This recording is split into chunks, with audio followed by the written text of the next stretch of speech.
I wish I can dance or I wish I could dance, দুইটা সেন্টেন্সের মধ্যে কোন সেন্টেন্সটা সঠিক? অবশ্যই সেকেন্ড সেন্টেন্সটা সঠিক, I wish I could dance. Two important things to keep in mind. Number one, could হলো ক্যানের past tense.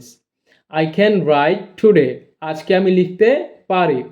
Or I could write yesterday, গতকাল আমি লিখতে পারতাম।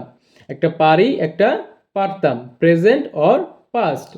নাম্বার টু, উইশের পরে পাস্ট টেন্স ব্যবহার করতে হয়, এমনকি আমরা প্রেজেন্ট নিয়ে কথা বললেও। কারণ আই উইশ আই কুড মানে হলো এমন কিছু যা কেবল কল্পনা বা অসম্ভব ইচ্ছা প্রকাশ করে।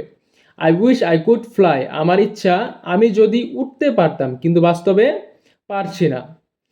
Wanting to do something but you can't do it. Remember, wanting to do something but you can't do it.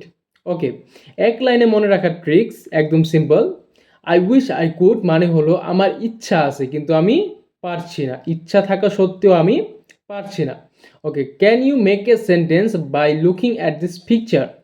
I wish I could. If you can, write it in the comment box.